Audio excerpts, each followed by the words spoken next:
Hello.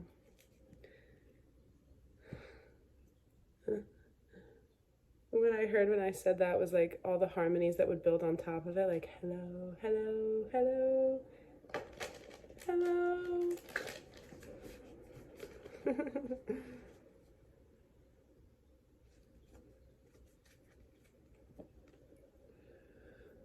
I'm going to start with the Animal Oracle again. I've been recording readings but not posting them because I haven't been moved to. It's interesting how that happens. So we'll see. I have the issue with some of them is that I'm like, ooh, I'll insert a clip of this and a clip of that. And then I'm like, that takes a lot of like time and editing. And so I don't do it. So then the reading will never make sense because I'm like, I'll put it over here and then I want to drop something into the screen and then I never do it and then I never post it. But there's a lot of important information that's come out in a few of them. So maybe I'll cobble them together into one reading. We'll see how it goes. For now, I'm just starting a new and posting one here. It's Monday, July 17th. All right, so we've got Giraffe Spirit, See the Big Picture, number 29, which is an 11. We have Moth Spirit. We got Moth recently, Surrender Now, number 39, 2939. Oh, and also 11, and then this reduces down to 12, which is 3, 2 to 3, progression. And I'll do one more from Animal Spirit. Life is speeding up. I did shuffle these, but this is the card that we got the other day. So, I mean, it's coming through again, right? Life is speeding up, surrender, see the bigger picture. And now we have 1, 2, 2. What do we have from the tarot? What I'm wanting to get is ideas around the speeding up of the energy. Something I got earlier today that I said in a different reading that I never posted was, even though the energy is speeding up, doesn't mean that we will be. Our personal energies might, but that could look like you slowing down, because not everything as it appears in the physical is what actually, you know, perfectly mirrors the energetic state. We sometimes pretend that it does, but sometimes you need to do things counterintuitively in order to honor what your body is going through, what your spirit, what your mind, what your emotions are going through. So even though energy is speeding up, you could be slowing down a little bit in order to accommodate that. And that's okay. But that's what I want the cards for here. Okay, so give me something about the speeding up that we need to know. 6 of Cups.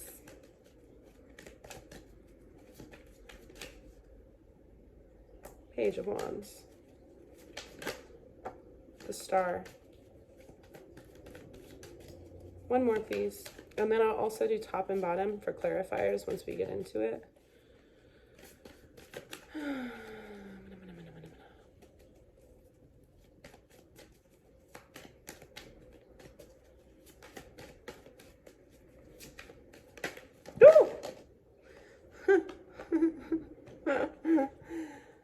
Okay, sorry. Didn't work.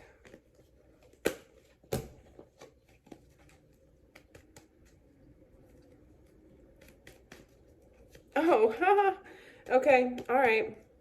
I'm going to take that for what it is. I thought I cleaned up all the cards that spilled out, but 2 of them were left behind, okay? So we do have a few things here. First to come out, Page of Wands and the 6 of Cups. Again, thinking about nostalgia, but letting it be this sweetness, right? Creating hope, inspiration, and new vision based off of nostalgia. Childlike sense of wonder, maybe reconnecting with people from the past, or people who make you feel like yourself, right? They say that the people that you meet, if you're at a certain age, like between 6 and 14, you'll always relate to those people differently than you will any other people in your life, because the types of connections that are formed at this time are so foundational, and our brain is wired differently because we both, you know, you have this sense of shared nostalgia. And so what I'm getting off of that is using it to fuel our ideas about the future. using it because because cups is an emotional card, using it to give an emotional framework to the things that feel, super dreamy. And part of that could be emotional fulfillment. So relying on, the connections that we have in our life now to be like, I can aspire to have completely full cups,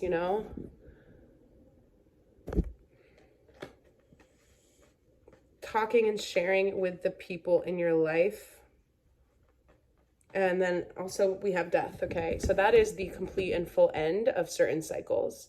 When a person dies, there is no, unless it's that was a slip. An out-of-body near-death experience when somebody dies for a certain matter of minutes and then is put back into their body, which has happened to me before. If it's a real death, if it's a complete death, then it's over, okay? And this card is a very, very good sign because it means that a lot of the things that have been dragging on for quite some time are truly, actually, fully closing out now, okay? And the star came up as well. So I was talking about actually locating the emotional component to this new chapter with these new ideas. Within, why does this make sense for me? This new idea, this wish, this dream. How does it speak to the parts of myself that have always been parts of myself? Not the skills or the things or the this or that I picked up along the way in my journey, but what's been here the whole time as far as like who I am as a person, or who stood with me the whole time, It speaks to lifelong friends. It also speaks to soulmate connections from the past. And that could be friendship or familial. You do have soulmates within the people in your own family structure. And all it means is that you walk with people in multiple lifetimes for the purpose of camaraderie, for the purpose of growth, for the purpose of having those types of connections in your life that don't feel like normal connections, right? They're the hot points on the grid of connectedness, because if you're around somebody, no matter who you're around, there's always going to be energetic connection between you and those people. It's just the way that energy works. But when there's like hot points in the connection, right? That's you weaving your own quilt and saying like, there's a strength in choosing the bonds that I hold closest. And then doing that intentionally and for a reason. Okay, all right. You want to come out? We'll take you. All right. So we had complete emotional fulfillment here with the star card, right? Beautiful family. She's got a little bundle of joy. And Six of Cups also speaks to children, okay? So it could be childhood friends, could be people from the past, memories from the past, but it could be your own children or children in your life, right? And then we have these two, what I see as kind of coinciding yet contradictory energies of the Six of Pentacles and the Five of Cups. So the Five of Cups being missed opportunity, not seeing things from the bigger picture, counting the losses as greater than the potential gains that are ahead of us, failing to recognize loss as the universe clearing things out in order for new energy to come in, or loss being something that is meant to be processed, and then it shows you something about yourself. You know, how you move and respond to loss and challenge tells you about yourself. It can also tell you about what you want to change. And so activating the flow of abundance is something that I've talked about a lot recently. Six of Pentacles being like your ability to give and plan instead of covet and cling to. Okay, and with the Death card, this is from another reading that I never posted, but I don't see why it's coming out again. It's the same, similar information, and that's how it's meant to happen, these cycles, these repeating things. If the Death card is here, it means we're finally closing out certain things that aren't working for us. But if we're trying to cling on to things that are still part of an old chapter and an old way of doing things because we're being short-sighted, and we're not seeing the bigger picture, and we're failing to surrender to what's happening as the energy speeds up, then it will create this kind of like, it's not the way it should be, And it's so hazy out today with the clouds and the quality of the light. You can barely see the castle through the clouds, right? there's this lack of visibility. Like I'm seeing it outside my window, but it's also kind of in this spiritual haze that the energies are compounding. What else came out? The Emperor. And I was saying this in previous readings, the one that I did from the other day with the wands. I was saying, by the way, I've become aware of how, like, when I touch this by the camera, it makes like those weird little thlumpy sounds. So I'm trying to be more mindful about that so that I don't create a negative viewing experience. Or if somebody were to wear headphones, I don't want it to be like creating a hard hearing quality for anybody. I'm sorry. I'm trying to be more mindful. But anyway, what was it? It was the reading that I posted.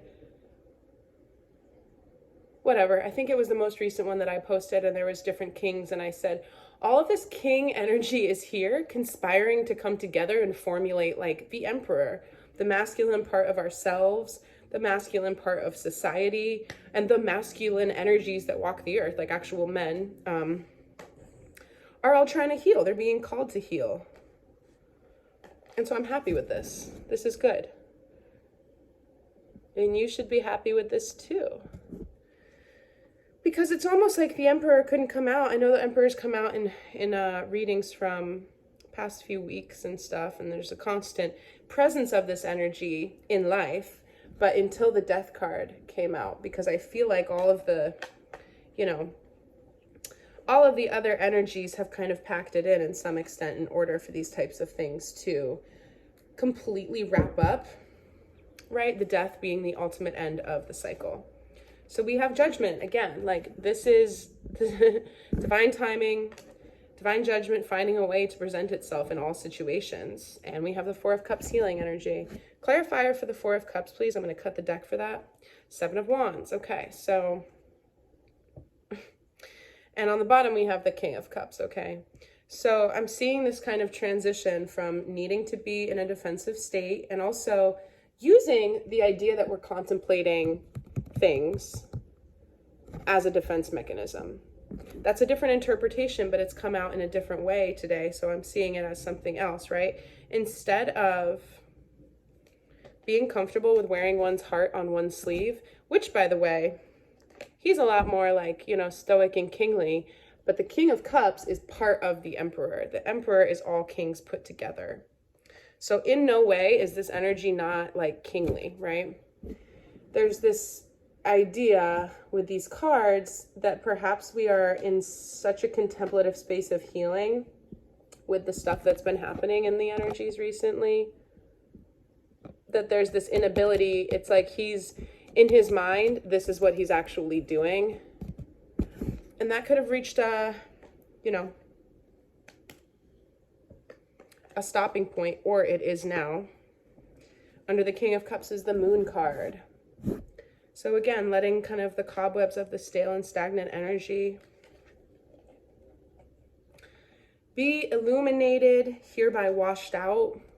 Look at all this masculine goodness coming in to offer this sense of stability. And again, the card that came out, the Ten of Cups, it's emotional stability. It's not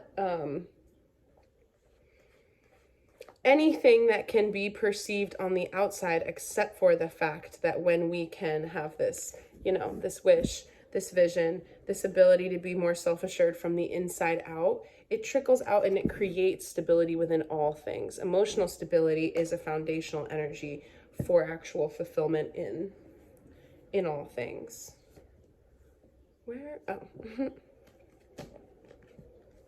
All right, so I'm not going to actually read for moth spirit or antelope spirit because I've read those definitions quite recently in my other readings. What I will do is read from giraffe here.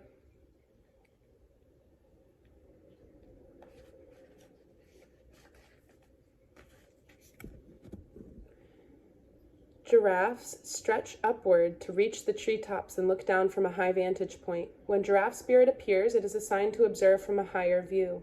In all aspects of your life, it's time to stretch your neck out and broaden your view. Open your eyes to what others need or are experiencing and see the big picture that you fit into. no matter how great your wisdom, knowledge, or experience, you don't want to overlook details and connections that will help you better understand yourself, your circumstances, and your path in life. So stretch yourself. Look beyond what catches your attention at eye level and know that not everything is as obvious as you may like it to be. Spirit will bestow upon you a new perspective that might make all the difference. Yeah, and I'm seeing that as well as like, take a bigger picture on like everybody in your life, even if we perceive certain situations or things as holding us back, everything's there to help you. Everything's there to help you, even if it feels like it's against you.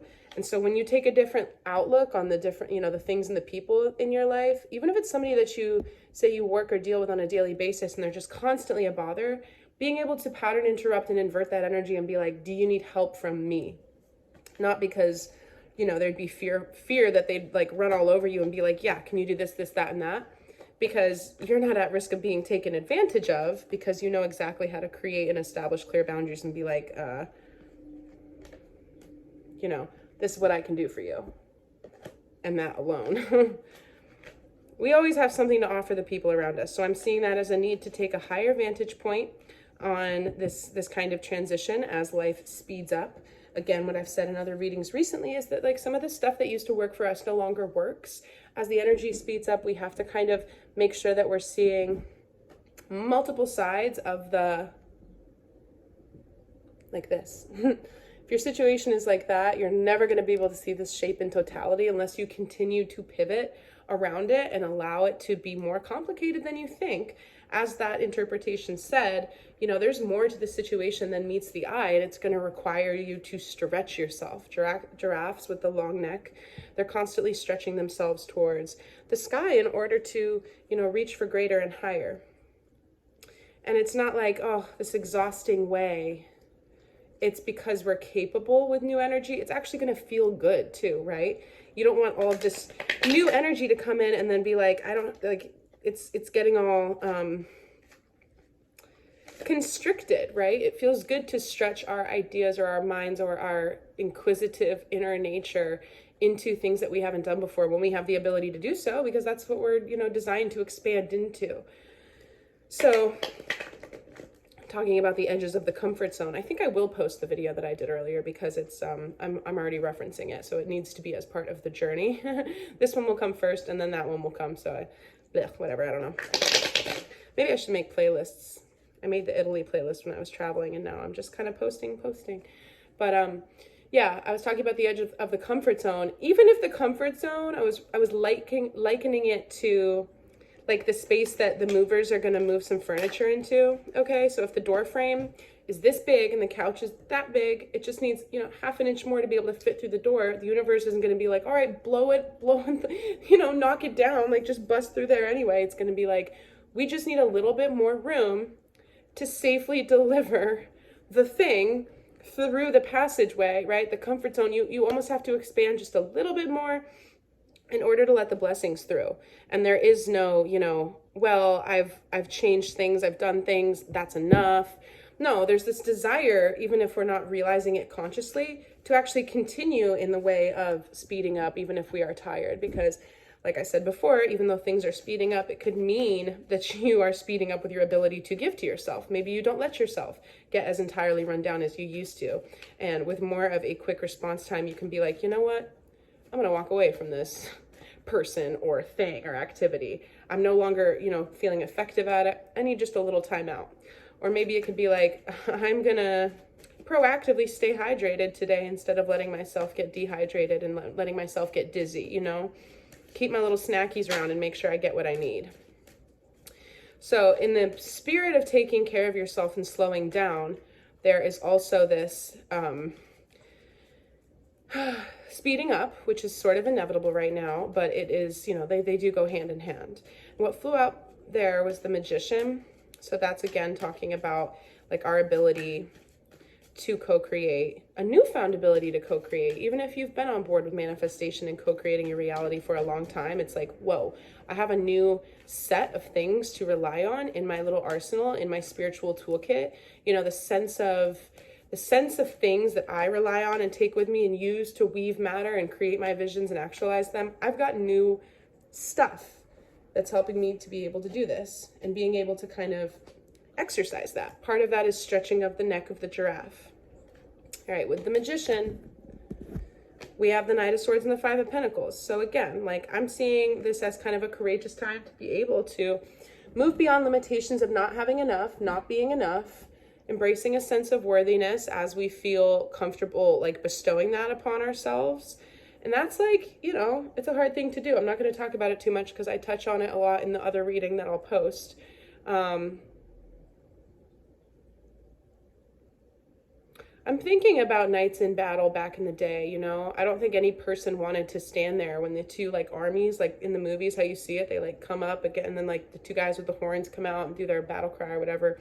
Maybe, like, the captains will talk, who knows. And then a bloodbath ensues. And stop it.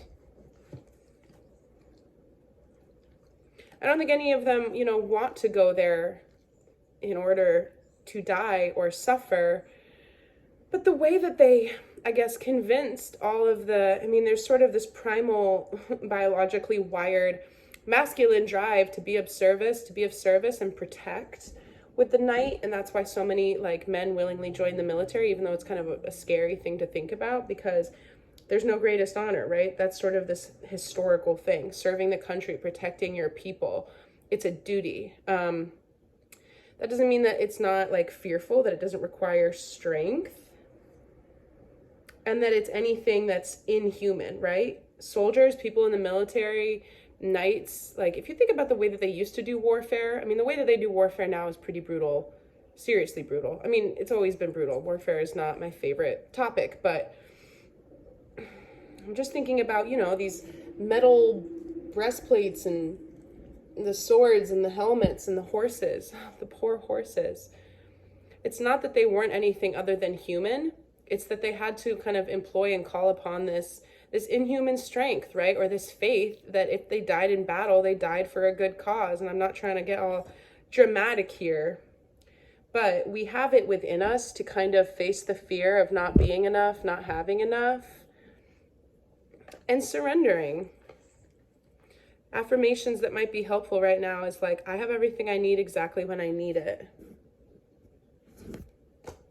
What's in the middle of the deck? The Queen of Pentacles, right? Because when you can ask for support and remind yourself that you actually are taken care of on the momentary, moment-to-moment basis, more support comes in the way of that. Not in the way of as in interrupting and intercepting, but as a result of that. Top of the deck and bottom of the deck, we've got the Ace of Cups and the Lovers. That's super duper beautiful. A loving new beginning. It could be a choice. It could be a fresh start within the emotional parts of our life. What did I say before, right? We have the Emperor, King of Cups, King of Swords, Six of Cups, Death, Ten of Cups. You couldn't get a more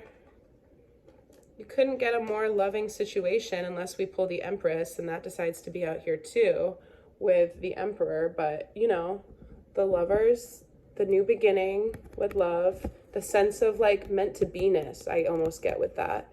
And then the fulfillment of those types of fairy tale-ish dreams around emotional fulfillment. The other thing that I'm getting with that that's important to say right now is, like, things, how does it want to be said though?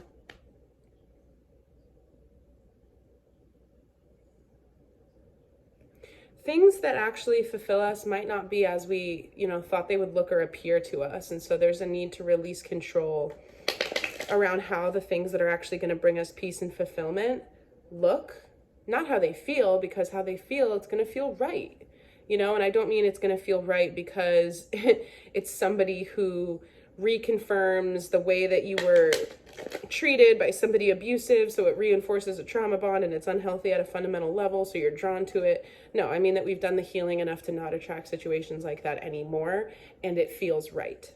It feels like, you know, if it's another person, it feels like somebody that you already have a history or relationship with because of past life energy. It feels like that type of bond. And I love the type of stuff that certain people are talking about and posting about, like marriage counselors and stuff today. I'm not married. I'm just fascinated by the concept of marriage and the idea of partnership, and how my generation / younger generations have really ruined it and spoiled it, you know?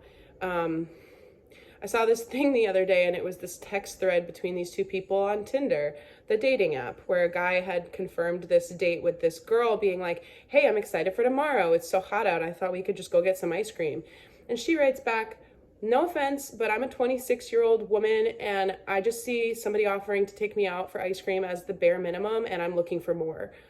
And I read that, and I just want to sit her down and scold her.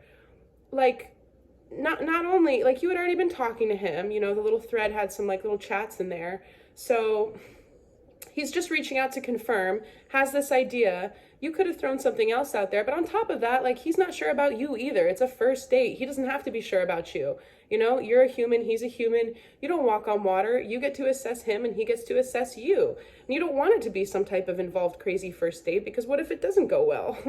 But also, here you have this like young man trying to put himself out there, and just like, you know, I don't necessarily like the idea of getting to know somebody behind a screen anyway. But, you know, it's no wonder that you have so many people with these unrealistic, weird, high standards, and all of these people who are complaining about not being in a relationship or not being in a healthy relationship, but that's the way that they choose to interact with and treat the people that are trying to date them. It's not fair. You know, he didn't do anything wrong. And shit, you're not going to be a very easy woman to satisfy in marriage if you don't want to go get ice cream. That'll never go out of style. It's ice cream. No, but my point is, sometimes the ways that we've envisioned stability and a sense of partnership is a projection of something that we haven't healed within ourselves. And by that, I mean, you want the relationship because you see that when you have it, then this will be different. And people do that with money too, and career and jobs. When I attain this, you know, amount of savings or this title or this position, then I'll feel good. None of that will ever be true. You have to be able to be good on your own, as you are, where you are, in order to get the level up. And I'm not saying it'll never come, but I'm saying it will come with more resistance, and there won't be the sense of fulfillment that you actually thought that the thing would bring. And another issue with like relationships today, not just in the younger generations, but I fear for us because of the way that a lot of people choose to date now, where it's like just these outrageously high standards, instead of being like, a good relationship isn't perfect. It's all about being able to grow with somebody and work on things as they arise. That's what makes a good partner. Somebody who can admit when they're wrong, wants to listen to the other person, wants to support the other person, and then you don't expect the other person to be perfect either, right? There's this sense of like peace here where it's like you want to be able to not need some type of exhilarating thing in a relationship to keep it alive, because those are the ones that start to fall flat, where two people are like, why aren't we happy anymore? Maybe you never actually were. There was just enough distraction and stuff in life to keep you both kind of moving on as if like this is how things are in a relationship. We are likely happy, but we don't really know. You know, if there's too much chaos within a dynamic between two people, then it's not based on, you know, a solid foundation. But I'm getting a little carried away now with all that. Can I have a clarifier for what I'm talking about here? Help me come back to the message that needs to come through at this time for whatever we got going on today. And then, yes, take another from the Animal Oracle is what I'm hearing. Okay, the clarifier is the Knight of Wands and the Queen of Swords. Yeah, and what I get off of that, the Knight of Wands and the Queen of Swords, bottom of the deck, Nine of Cups. Again, all of this emotional fulfillment, people have a wrong, misconstrued way of thinking about relationships where it's just like, and again, with like my generation, with like princess movies, I don't blame anybody for feeling and thinking the way that they do, but there isn't like, you know, happily ever after. It's so cliche, it's so silly, but there isn't, right? This type of thing. You can create that with somebody, but you have to create it every single day. It's not one and done, right? You choose to make up. You choose to, another thing that I think is toxic is like, never go to bed angry. Why not? If it's late at night, I don't want to talk. I don't want to finish the fight. That's okay. I might say something that I don't actually mean. I want to be able to go to bed angry, not because I don't love my partner, but because I do, and I'm trying to protect them from myself because I know myself, you know? And I want to be able to let the topic sit. I want to be able to wake up and be like, I can't admit now that maybe I was wrong. So there's a lot of reprogramming here around what actually will lead to emotional fulfillment, and that's incredibly healthy. I think we're doing it at a collective level. I think we can be doing it individually right now as well. And I think that we're realizing that the ultimate key to that type of fulfillment, it comes from being truthful, right? I always talk about the King of Swords as the king of truth and clarity. The Queen of Swords is the partner to that, right? She's the feminine nature to that truth and clarity. She's kind of almost like looking down at her hands in this visual, and I see that as like this contemplative, like she has a sword, the other queens don't. Queen of Cups, very maternal, very loving. Queen of Wands, very kind of like sexy, passionate. And then the Queen of Swords, like she almost, this head garb, it's almost like this classical, traditional, but if she wants to, she could like cut someone's head off with the sword. There's this ruthlessness about it. And with the Knight of Wands, I'm getting this sense of, right, because that's a fast moving energy, Knight of Wands. Like coming in hot is what I hear in my head. And it's like this balance of the two. Not tolerating things that aren't really good for us or drain our emotional energy. And with that, right, I'm seeing like the death of the hopeless romantic. That's a very sad thing. If somebody who loves traditional romance isn't able to like experience that because people take advantage of that, or there needs to be this like way to protect yourself from people who just want to take your emotional energy away. The hopeless romantic never has to die if it's expressed, you know, safely, and you have the ability to protect your own energy, I think. I'd like clarification on that too. Can we just take this further, please?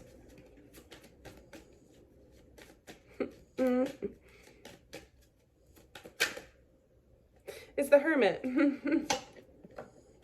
Top of the deck, bottom of the deck. Okay. Yeah. Top of the deck, bottom of the deck, and the Hermit. Moving forward with something that's guiding the way forward. Strength and the Four of Cups. So a healing energy, knowing that what we need is inside of us. Stability that trickles out and affects every single thing in your life can come from only emotional fulfillment, right? Some of the happiest people on earth don't have many material things. I'm not saying they're mutually exclusive, but I'm saying that happiness, emotional fulfillment, doesn't have to do with material stuff.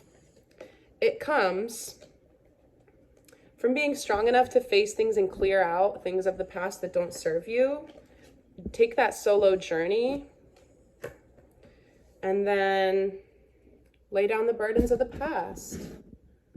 That process is what leads to a new life. I'm not saying that other things won't change, but that process leads to a new life in which you're capable of having fulfillment that you haven't had before, because that type of emotional thread of the quilt of who you are, it's not, you know, just an emotional life.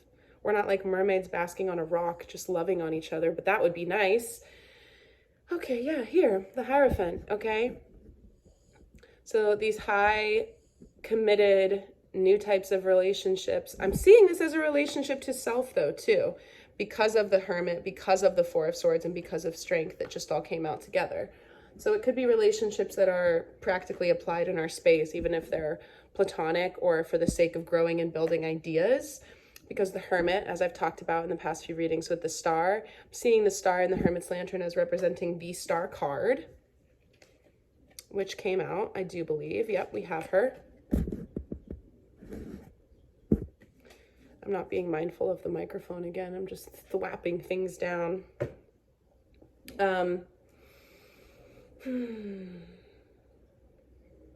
I said this the other day too. Taking things more seriously could look like abandoning things that have been like serious or valued for a long time, but I'm getting a reshifting, a reprioritizing of values in order to get the things that we want in life, feel the ways that we want to feel.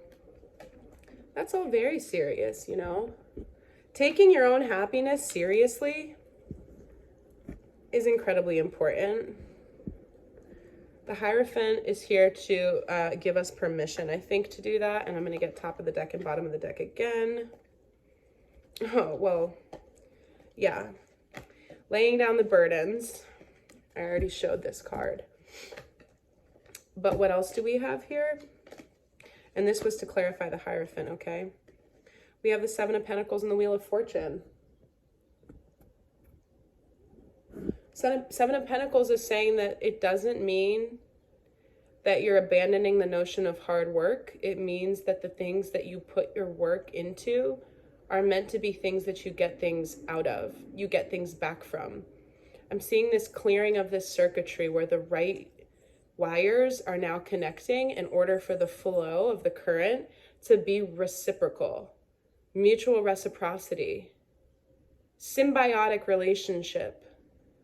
Two organisms in nature that naturally grow together, and one existence of a certain specimen of plant or animal naturally benefits another specimen's existence. That symbiosis in nature, that is the exact type of rewiring that we're undergoing right now, and I believe that's why all of these emotional cards have come out. Because it's a serious change, it doesn't mean that it doesn't require hard work, and it doesn't mean that we're going to cease to work or apply ourselves in our lives at all. It means that you don't have to work as hard. Work smarter, not harder, especially when it comes to relationships. Because then, here's the other thing. People go into overdrive where it's like, well, we're just giving up, right? So we're just going to give up. We're not going to work on it. No, I mean, in many cases, when people get to that point, the other partner has already been trying to work on it. Okay, so there's the toxic level of thinking that things require work as well. It goes to each extreme. On the one hand, I think that there's been an unhealthy thing that's like, you don't work on anything. If somebody within a certain amount of dates isn't like, I could marry you, you're perfect, you make me feel good about myself, then they're not for you. I don't think that's true. They say that an automatic sense of chemistry with somebody can actually be a warning sign because there's somebody that activates your like adrenaline receptors to ways that you've been mistreated in the past, blah, blah, blah. But then when somebody doesn't have the interest in refining and building and deepening a bond over time, that's not good either, you know? A life that you walk alongside one person is a life that has everything that life includes. You can never expect your partner to make you happy. That's your job, you know? And they might do things to make you happy and add to your happiness, but that's the whole point of choosing somebody, you know? Knowing how they love languages, all that stuff, knowing how they like to add to their partner's life and how you like to receive, and then knowing how you like to add to somebody else's life, knowing how they like to receive. Because this other side of the coin where it's like some people just think that everything can be worked on and fixed and healed through therapy and self-introspection. And at the end of the day, maybe you're just actually not compatible. So I'm not saying that everybody needs to stay together forever and ever. I'm also not saying like, it's almost like people are veering away from marriage and high level of commitment because it's too much and it's unrealistic and it's destined to fall apart. Like I know so many people who have been married and then now they've gotten divorced and they say I would never get married again because the whole thing has such potential to be so disastrous, especially with like all the money involved and stuff. But what I'm seeing is that the restructuring, the rewiring, it's because things that haven't worked out in the past emotionally and with, you know, just our relationship to ourselves and how we view ourselves with these burdens, right? And this walking staff that has taken him into these recesses of his own solitude in order to be like, what is my hope? As simple as you want to put it, you know, what is my hope for the future? It's this ability, you know, to know that the universe, regardless of what your hope is, the universe is realigning you with it. And it will involve some level of emotional fulfillment. And that's a beautiful thing. So the one that I'm being asked to pull off the top, beautiful. 11 again with the 6 plus 5. Whale spirit. Trust the great mystery. That couldn't be more exquisite, right? Because it's like, it's just another, the whole dynamics with relationships and partnerships these days is that people don't want to trust the mystery. It's like, how tall are you? What are your interests? Blah, blah, blah. Filling out these bios. I haven't used any form of online dating for years, but I used to, and it was always like, this is not a good thing. That's not to say I didn't meet good people online. I think a few of my most serious relationships have been from online dating, but like, I just worry for, you know, how it takes the mystery out of things and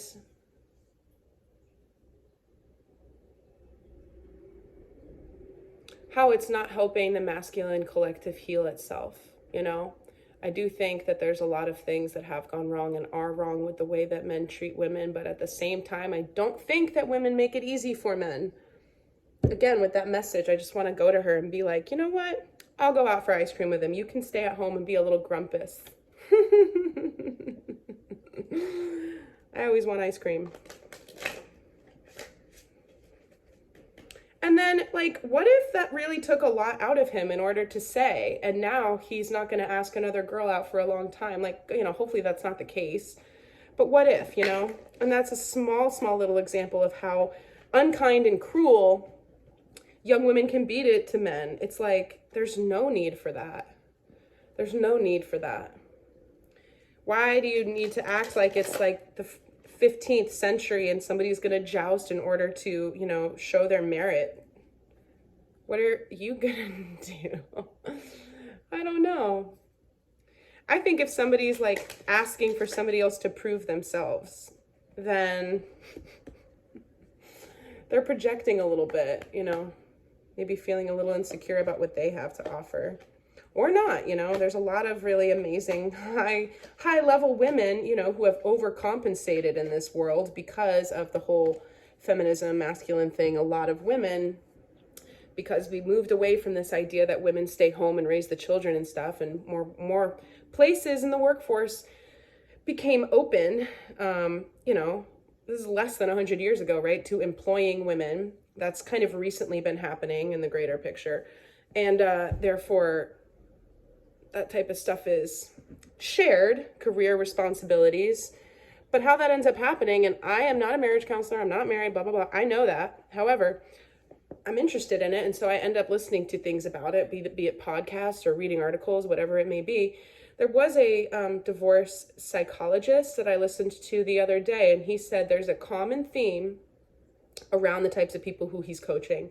And it is if it's a heterosexual couple, a wife and a husband, what has ended up happening is that the woman also has a career and she has birthed the children who have formed attachment, you know, and kids will always relate differently to their mom than they do their dad.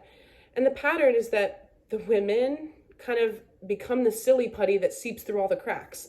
They do the food, they do the chauffeuring, they do the laundry. You know, they're the primary, you know, bad cop. Dad's just like, don't listen to mom. You can, you know, do the good cop stuff, which is, let's be honest, not really that helpful. You want both parents to be able to play good cop and bad cop. You shouldn't ever, you know, make them be like, well, I know mom's going to say no, so I'm going to go ask dad. That's not a healthy way of child rearing. And it creates a certain kind of attachment from the children psychologically to each of their parents, which is the prototype or the archetype for all, you know, feminine relationships and masculine relationships in their lives. But anyway, the guy was saying that there's this dynamic where the woman ends up kind of doing it all, and she kind of gets this sense of resentment for her husband because then he's like, all right, I'm going to go hang with the boys. I'm going to go watch the game. I'm going to go do this, because he's not necessarily needed. But that's not healthy and that's not helpful. And you need to be able to have a masculine quotient that wants to step up and, you know, balance that energy. But my point is, I think that women are almost just as at fault for the creation of this dynamic in society today that apparently is popular. You know, this is a divorce counselor who deals with this day in, day out, multiple couples, hundreds of couples, probably thousands of couples, because it's just one guy talking about trends. You know, I'm sure this trend is popular all over the place, but if women decide to take on all of that, we're not respecting ourselves or our own boundaries because you keep taking it on willingly, you know?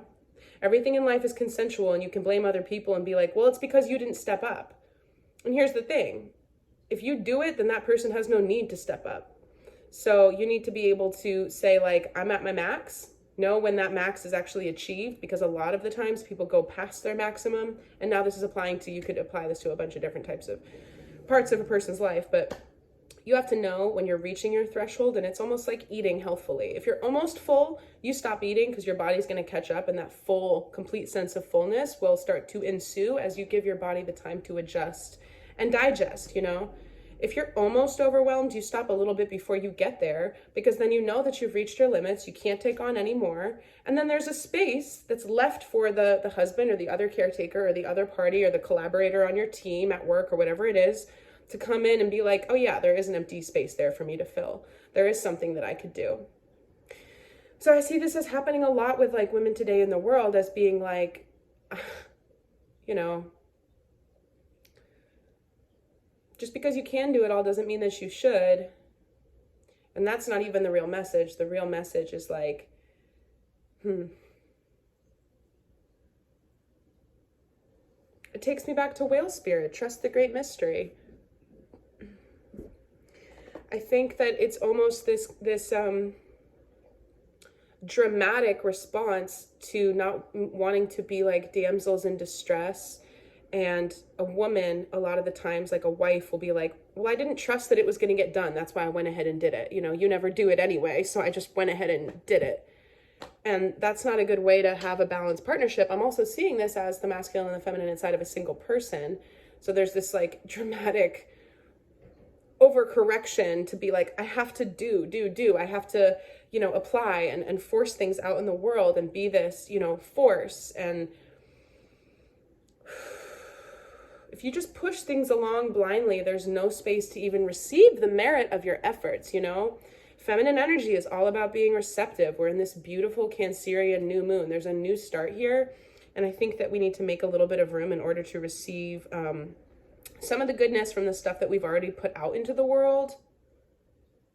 But also this ability to kind of just like take it easy. And when I was drawing some cards, what came out? King of Cups, King of Swords, Knight of Cups. Again, this is all like, I see this as masculine energy stepping up to be like, you didn't ask for it, but I'm just wondering if I can do anything. And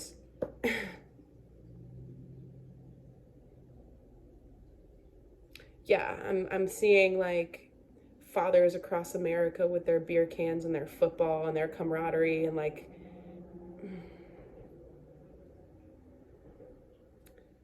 yeah. I mean, the father in a family is not just a figurehead.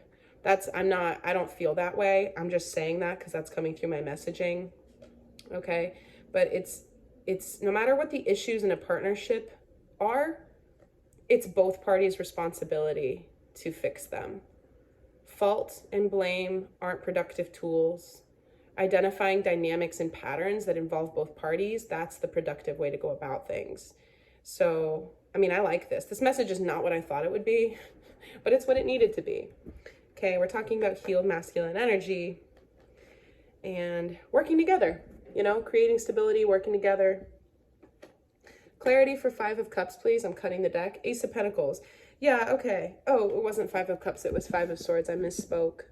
But yeah, I mean, there's a dejectedness here, like taking oneself out of the game. Not, you know, maybe they're doing something over there and he's not really able to because he has to take the kids to practice. I don't know. I'm just trying to run on the same analogy that I have been, but let me get to this here. The Five of Swords is all about selfishness, tension, betrayal, and entitlement. And the clarifier for that was the Ace of Pentacles. So, I mean, I see it as kind of this reflectedness, but it's also speaking to betrayal or discontentment. And the selfishness has to do with the fact that, like, he took this sword. Maybe they need the swords in order to play a game, you know? Maybe they need the swords in order to do something for a group activity. There's 3 people in that card. There's 3 people in this card. Swords to Pentacles, yes, it's different, but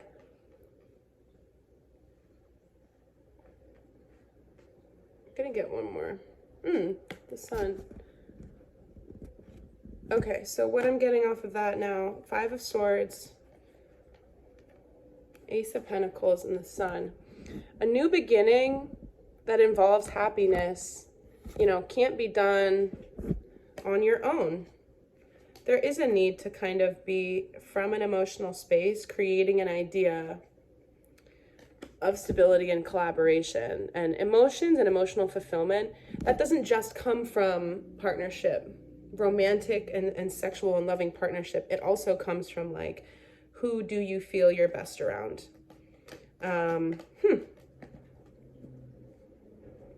Interesting. I don't want this to get too long. It already is. I know how this goes, but I did just want to share an additional message. And just for the fun of it, what do we have at the bottom of the animal deck? Clear out the clutter, frog spirit. Clear out the clutter, 2, 8, 10. Endings, again, with the death card coming out.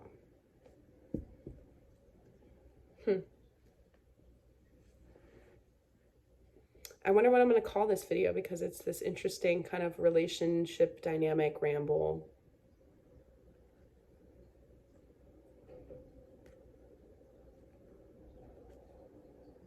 You know what I'm going to get? Excuse me, I have a hard time just not concluding. Once I get in this zone, I like to be in this zone. So what I'm going to get is, actually, I don't ever use this oracle deck in my main readings, because I don't do relationship reads for the public. Not to say I never will. We'll see. Maybe I'll edit this out if this doesn't, like, make sense. But what I'm going to do is so these are hidden truth secrets from a person. And I want to pull 2 for the masculine collective energy and 2 for the feminine collective energy. And that could mean that these things, these answers, these little tidbits of word, they're just words on the cards. For the masculine, they could become, if you're a woman watching this, they could be the, you know, the hidden truth coming from the man in your life, or vice versa. If you're a man, they could be the hidden truth coming from the woman in your life. Or these could be messages from the masculine side of yourself and the feminine side of yourself to be taken as personal feedback. Yeah, 2 for the masculine, 2 for the feminine, and then we'll call it.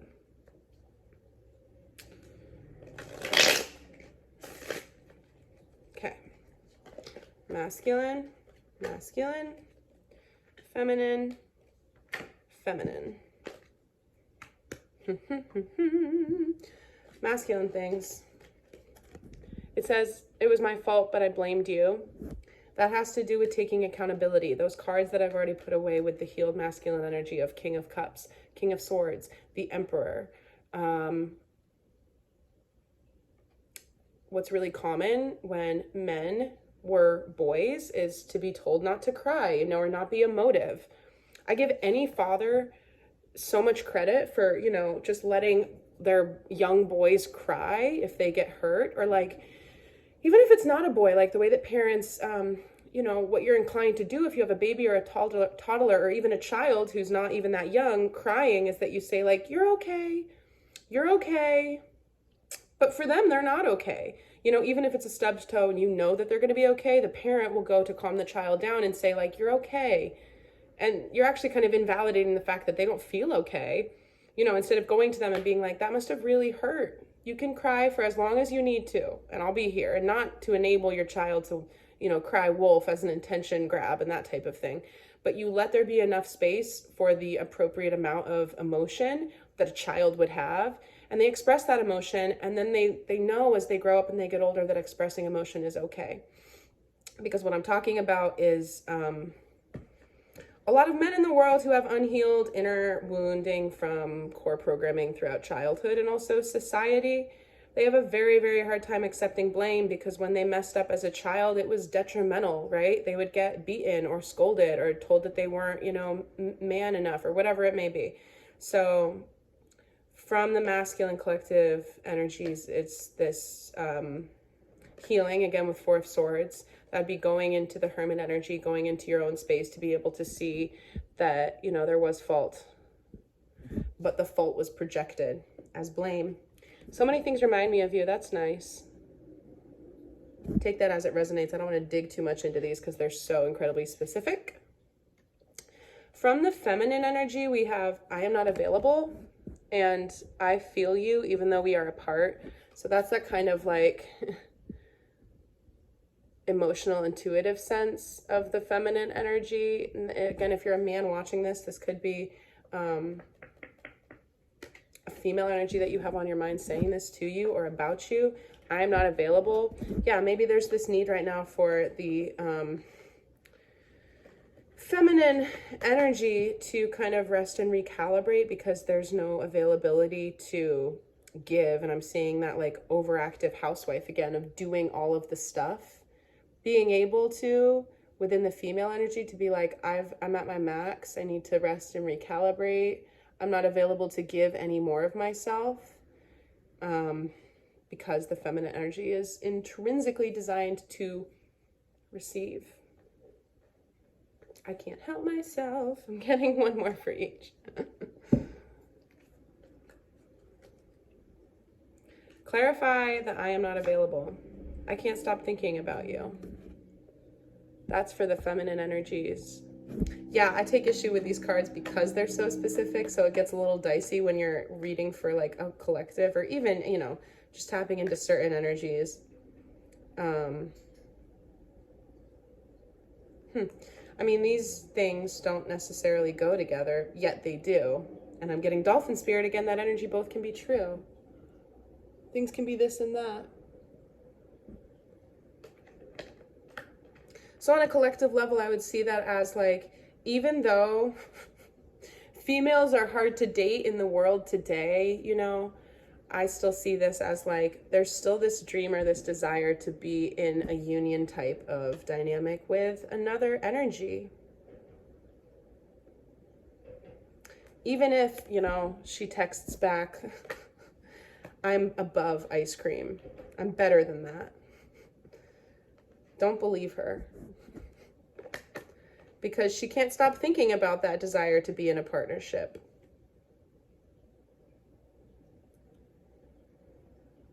That's interesting. I mean, I could quickly make this into like a 2-hour-long reading, but I don't want to do that. Oh, okay. And then for the masculine clarifier, we have, I want to tell you how I feel. That's nice. And I see that as kind of like, again, with this healing energy with the Four of Swords, the Hermit, the Eight of Cups, all these cards that have been coming out. It's like masculine energy wants to be more in touch with its own ability to be emotive because a healed man does have emotions. He knows how to process them. He knows they don't make him weak.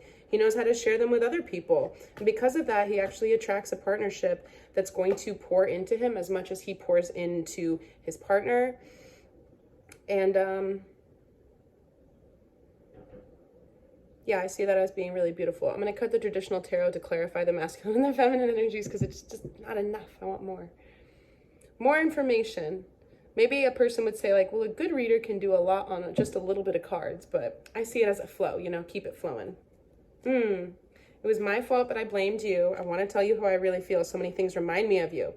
Okay, so now I'm getting within the masculine energies and the Seven of Wands coming out as the clarifier. It's like,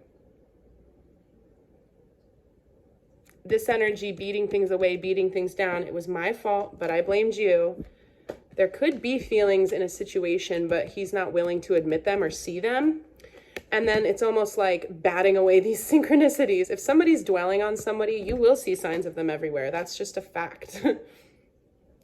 So this like softening within this call, all that emotional energy from earlier, it's like, it's okay to dig into that, to feel that, you know, to let yourself be interested in somebody if you are, I guess.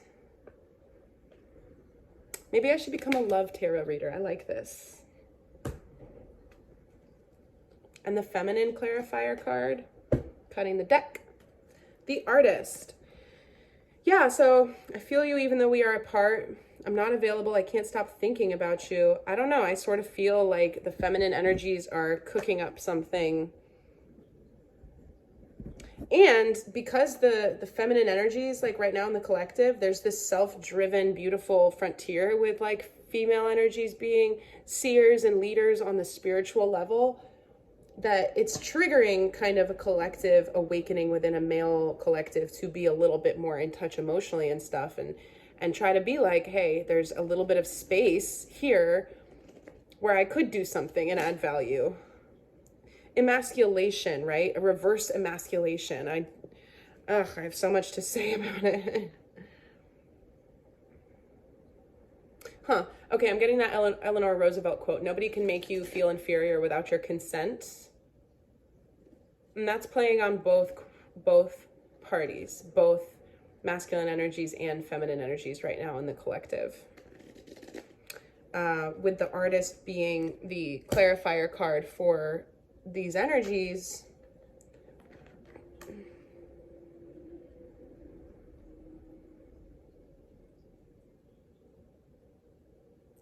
I'm understanding this desire to focus on things that aren't like love-based, but I'm also seeing it as like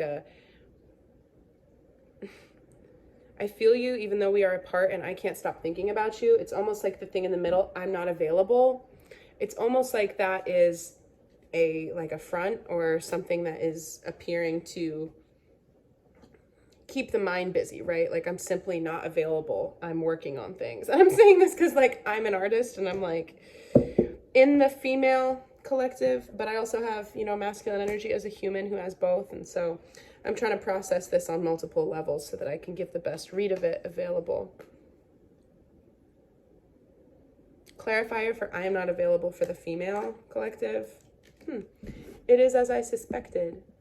I think it's because, and I'm thinking about the girl with the response to the ice cream date again. Like, we overcomplicate things, I think.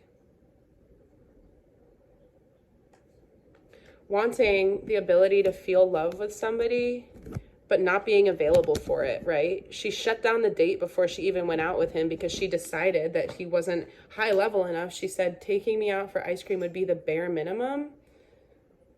That's pretty rude. Because there's this sense of entitlement and the Five of Swords energy before with like a selfishness. That's not where love resides. First of all, love will never be a bad thing. Love will never, I mean, of course, there's different kinds of love. There's unrequited love and there's taboo love and there's all this different stuff. But genuine, soul-based, you know, heart chakra frequency love will never be a bad thing because of its healing power. And there's like, you know, there are genius frequency levels of love where collaborations can happen. If you are meant to walk with somebody, then you have the potential to create things that you wouldn't be able to create with other people because of that genius frequency of the love connection. I'm seeing this big restructuring throughout the collectives right now where you're able to kind of align. This is coming full circle. I was saying earlier, and I don't know if I ever fully got this thought out, but it was this idea that we can align with people in the name of love. It's kind of cheesy, but we're rolling with it, you know, in order to unlock these other parts of our lives and our goals because they may not look or feel or seem like we thought that they would, but that's because you can't, you know, predict things. It'll always be better than you thought. You have to whale spirit, trust in the great mystery, and have a little bit of an ability to loosen your grip on the type of things that are changing within the personal dynamics and relationships in your life right now, because that stuff is trying to help you manifest the rest of it, I think. Hopefully this one's been useful. This one's been all over the place. And hope everyone's doing well today. Thank you for my 4 consistent viewers who have continued to watch my videos and